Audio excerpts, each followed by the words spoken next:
Good day, everyone. I am Lori Belho. I am a Prof. student, and I am here with me, my co-Prof. students and math majors, to discuss to you about the curriculum, aims, goals, and objectives, and its purpose in a curriculum development. Now, we all know that education is very purposeful. So we as future educators someday, we come to school, we impart learnings to our students with a purpose. So aims, goals, and objectives is concerned with outcomes. It comes with the acronym AJO. So it's not only an easy acronym, but it's also an easy way for us to remember the correct progression levels of each of them. So from larger components to smaller instructional components. So first is the aims, which is the most general level, the goals, which reflects the purpose with outcomes in mind, and objectives, which reflects the most specific levels of the educational outcomes. Now further explanation about these three levels will be discussed by my group mates. Definition of aims.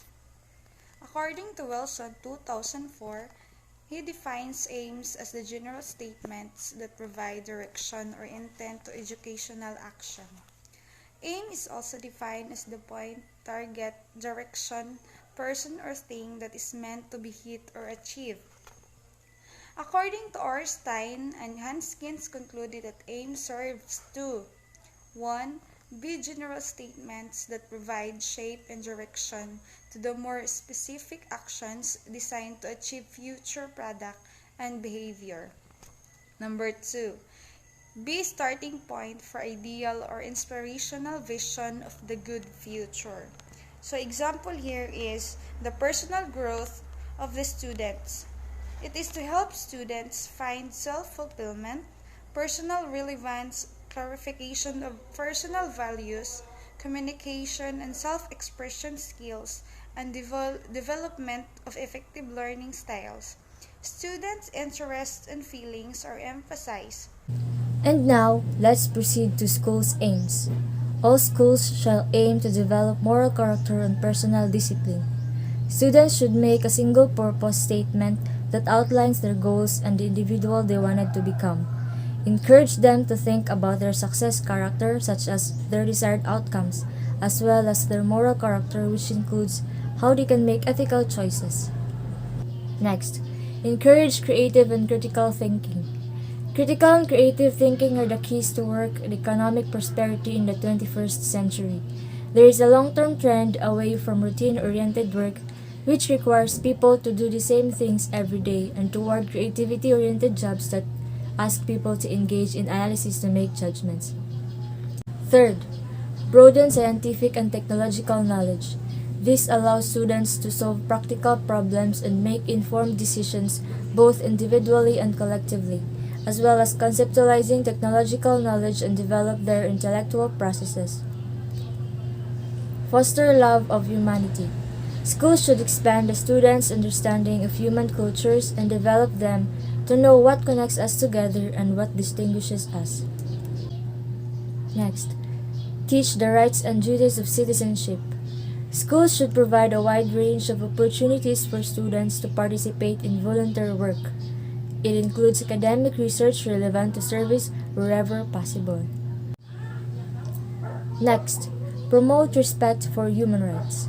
Students will use their newfound awareness and appreciation for freedom, as well as their newfound understanding, respect, and tolerance for differences.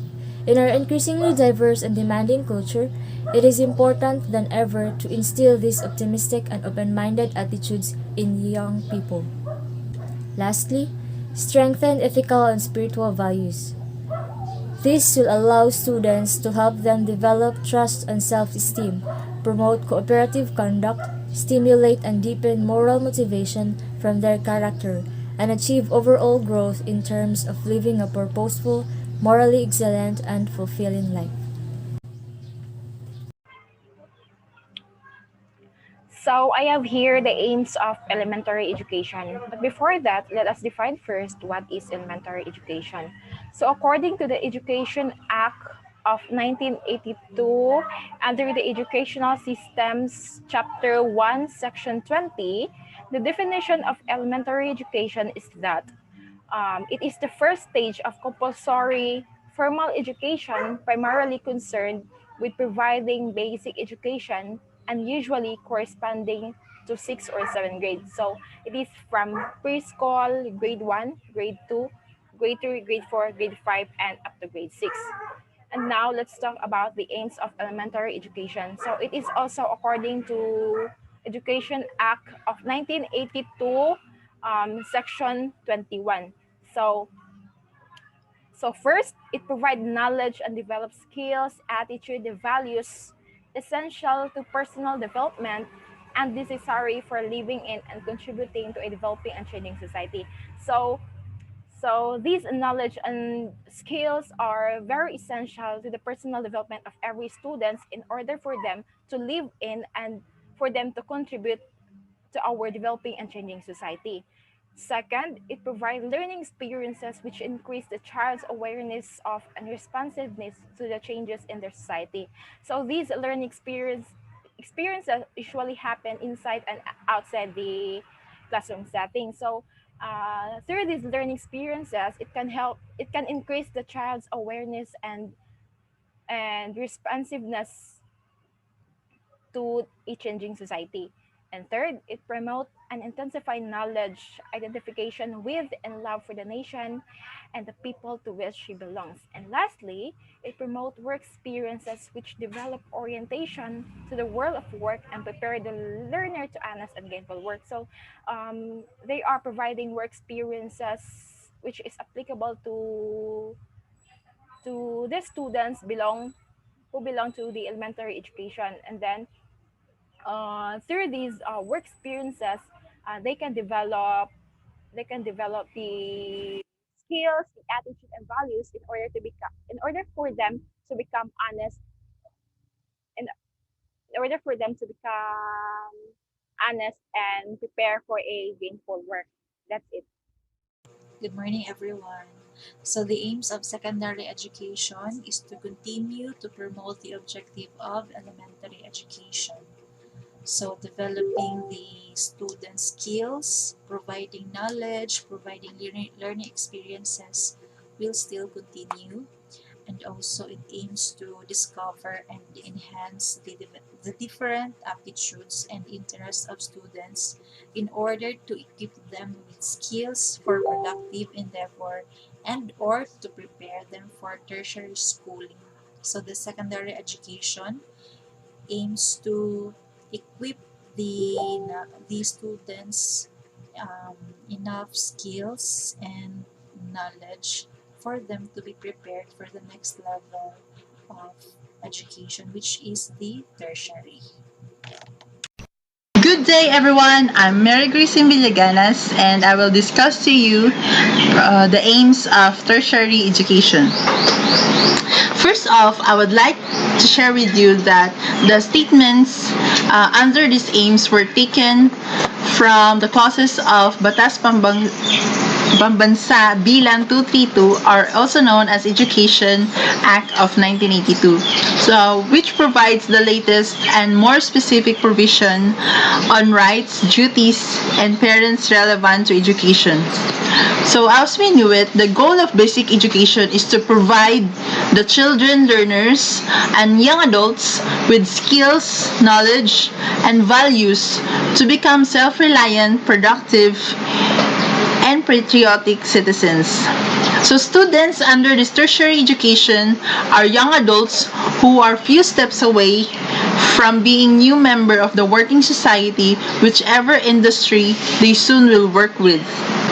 So the first statement pertains to developing the good moral character of these students and lighting up the virtues and values in their spirit so that when they work, not only labor for salary, but also for good ethics, good accountability, and honest work, which will keep themselves away from malpractices that will endanger their career.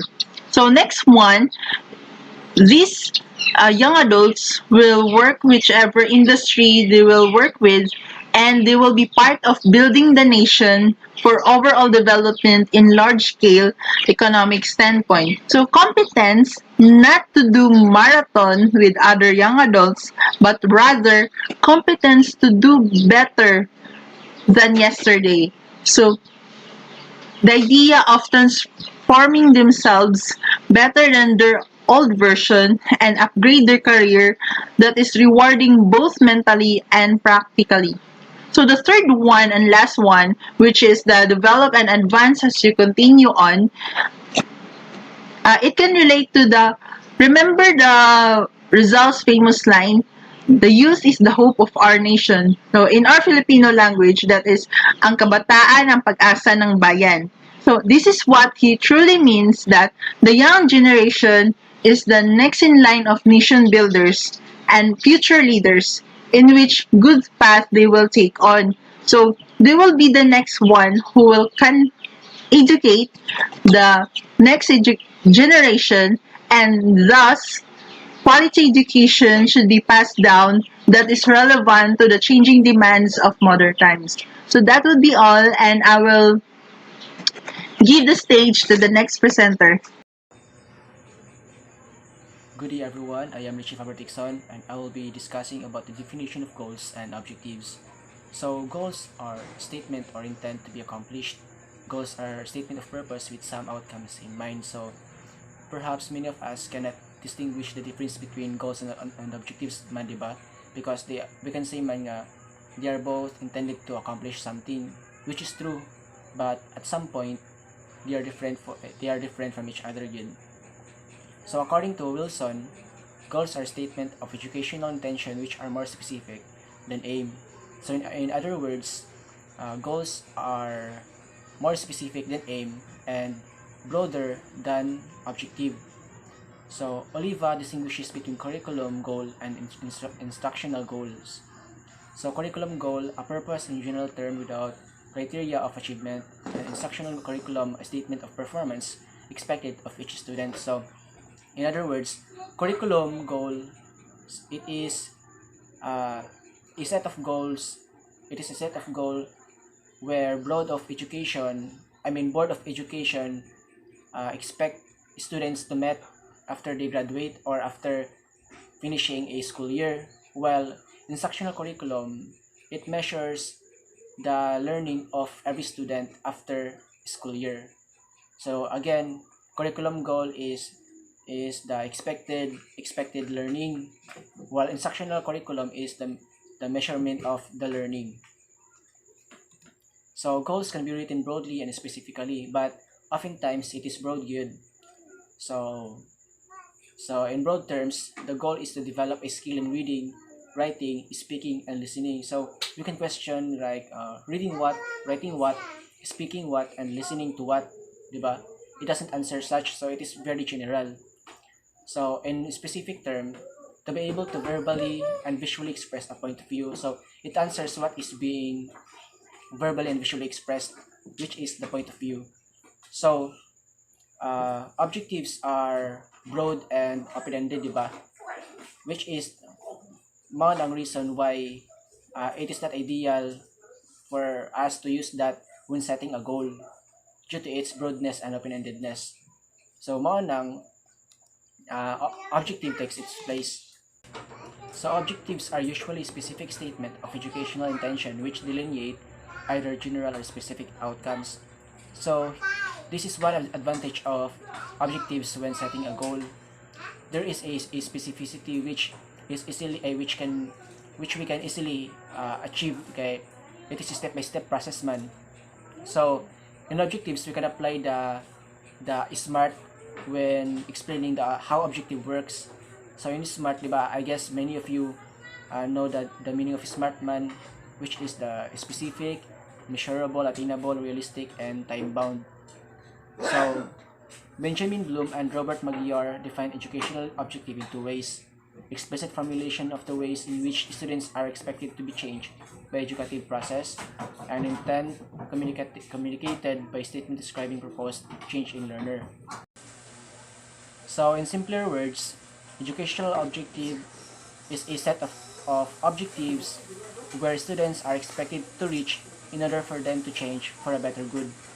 So to further explain the difference between goals and objective, so when I say na my goal is to become a mathematician, so my objective should be like I should learn basic mathematical operations first, and then I'll go for algebra, and then geometry, number theory, calculus, trigonometry, differential equations, complex analysis, so on and so forth.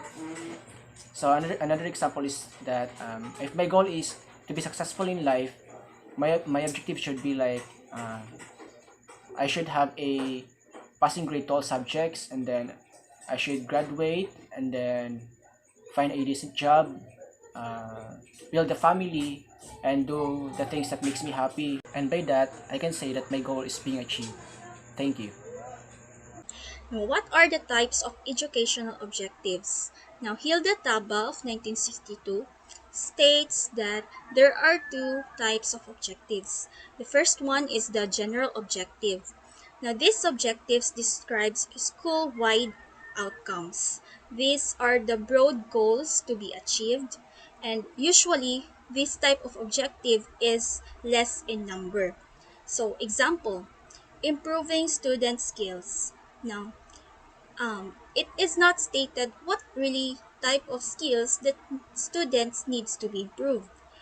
And another example, to assess the knowledge of students in social science subject.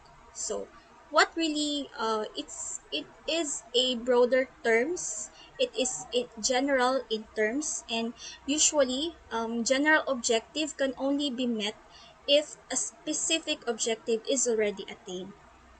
So the second one is the specific objective. These objectives describes the behavior to be attained in a particular unit, a subject or course, or a particular program. So this type of objective is narrow, and uh, it has a particular point in focus, and like for example, uh, to assess the knowledge of the student uh, in social science in terms of uh, or in a social economic discipline. So there is a some particular point that needs to be studied, or it has some particular points that needs to be taken. So specific objectives comes with a three types of domain. The first is the cognitive, the affective, and the psychomotor domain. So this will be discussed in the next lecture.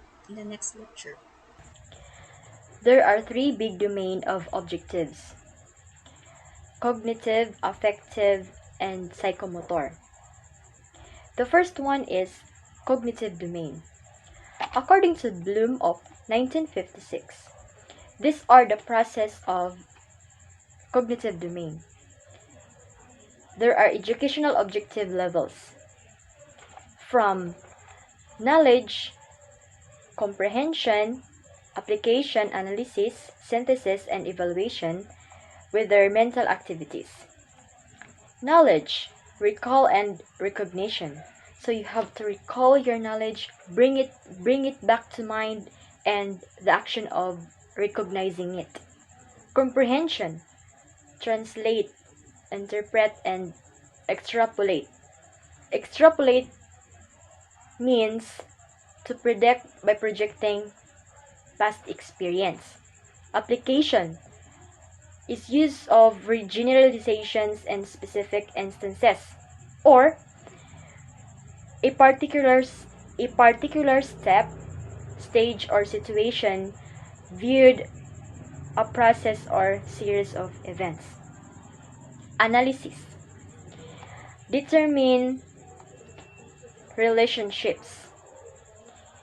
Synthesis, create new relationships. So after you determine relationships from analysis, you create new relationships from synthesis. And then evaluation, exercise of learned judgment. or the process of forming an opinion. So the other one is the hierarchical steps in the cognitive domain. So simple to complex. Hierarchical means from the word hierarchy means the division, rank, or the arrangement. The steps. Yes. So level 1, the knowledge, recalling information. Level 2, comprehension, the comprehension, understanding and interpreting information. Yes. Level 3, application, by applying procedures, systems, rules in specific situations. Level 4, analysis, breaking a system down into its constituent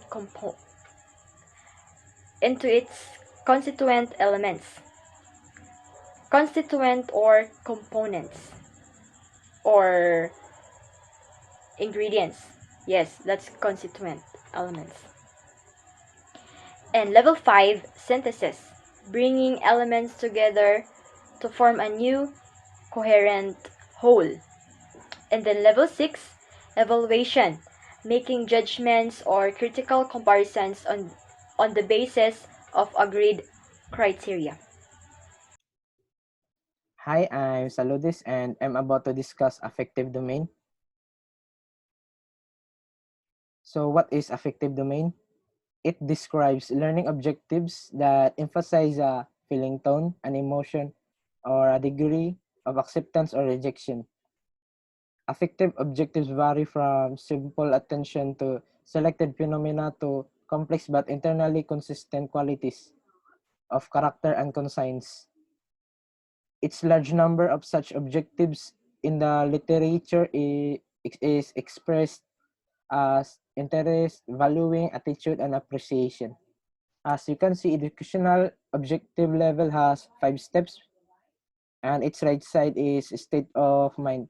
So starting at the bottom, receiving, which is willingness to pay attention, is receiving is being aware or being sensitive to the existence of certain ideas, material, or phenomena and willing to tolerate them. And its examples are to differentiate, to accept, and to listen. Second step is responding, reacts voluntarily or complies. Its examples are to comply with, to follow, and to volunteer. Next step is valuing, which is acceptance. Valuing is being willing to be perceived by others as valuing certain ideas, materials, and or phenomena. Examples are to increase measured proficiency in to support. And next step is organization, which is rearrangement of value system. Organization is to relate the value to those already held and bring it into harmonious. And the example of organization are to discuss, to theorize, and to formulate. And last step is characterization, which incorporates value into life. And its examples are to be rated high in the value, to resist, to manage, and to resolve. That's all. Thank you. And next reporter, please. Okay, so the third domain of objectives is the psychomotor domain. So what is the psychomotor domain?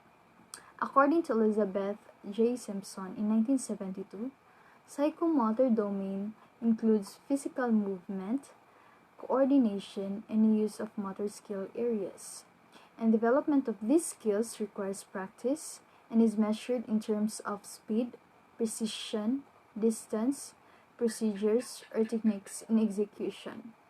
In the presentation, there are 7 categories listed by Simpson.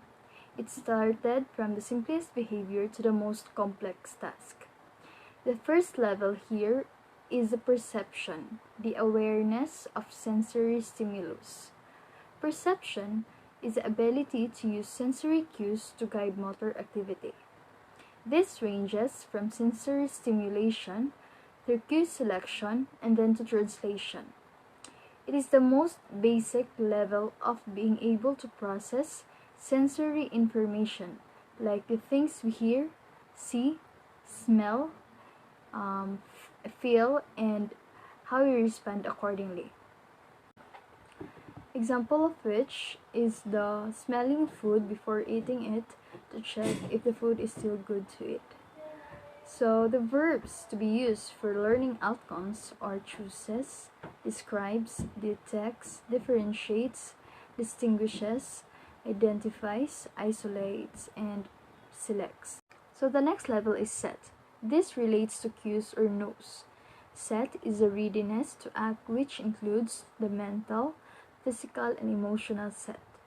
These sets are dispositions that predetermine a person's response to different situations. It is knowing beforehand what to do in a given situation. Example of this is that players knows and acts upon a sequence of rules and regulations of the game. The behavioral verbs to be used for the learning outcomes are begins, displays, explains, proceeds, moves, reacts, shows, states, and volunteer. The third level is the guided response, which is to perform as demonstrated. This describes an early stage in learning a complex skills that includes imitation and trial and error. Adequacy of performance here is achieved by practicing. Example of which is performing a mathematical equation as demonstrated. So the verbs to be used for the learning outcomes are copies, traces, follows, react, reproduce, and responds. The next level is mechanism, being able to perform simple acts well. This is the intermediate stage in learning a complex skill. At this level, learned responses have become habitual and movements can be performed with some confidence and proficiency. Example of this are being able to drive a car and saw a tear in a cloth. The behavioral verbs to be used for the learning outcomes are assembles, calibrates, constructs, dismantles, displays, fasten, fixes, grinds, hits, manipulates, measures, organizes, and sketches. The fifth level is complex overt response, a skillful performance of complex acts. It involves complex movement patterns. Proficiency is indicated by a quick, accurate, and highly coordinated performance requiring a minimum of energy. This category includes performing without hesitation and automatic performance. For example, maneuvers a car into a tight parallel parking spot, or being able to sew a set of gowns or dresses. The behavioral verbs to be used for the learning outcomes are the same as mechanism, but the adverbs or the adjectives must indicate that the performance is quicker, better, more accurate. The difference between mechanism and complex overt response is that in mechanism, you know how to perform or to do it, but in complex overt response, you are an expert in doing it. The next level is adaptation, can modifies for special problems. Skills are well developed and the individual can modify movements patterns to fit special requirements. For example, the teacher modifies instruction to meet the needs of the learners. The behavioral verbs to be used for the learning outcomes are adapts, alters, changes, rearranges, reorganizes, and revises. And lastly, the origination, new movement patterns or creativity. Origination is creating new movement patterns to fit a particular situation or specific problem. Learning outcomes emphasize creativity based upon highly developed skills. Example of which is constructing a new theory. The behavioral verbs to be used for the learning outcomes are arranges, builds, combines, composes, constructs, creates, design, initiate, makes, and originates. Again, the 7 categories under psychomotor domain are perception, set, guided response, mechanism, complex overt response, adaptation, and origination. I think that would be all for the psychomotor domain. To sum up everything, an objective is a specific, measurable, and observable behavior of less than a day's duration. Goal is the outcome of a successfully completed objective measured over a series of days, and aim is a product of a long-term endeavor measured over a course of 1 or more years. Without this, we are unable to execute any work. That would be all. Thank you everyone for listening.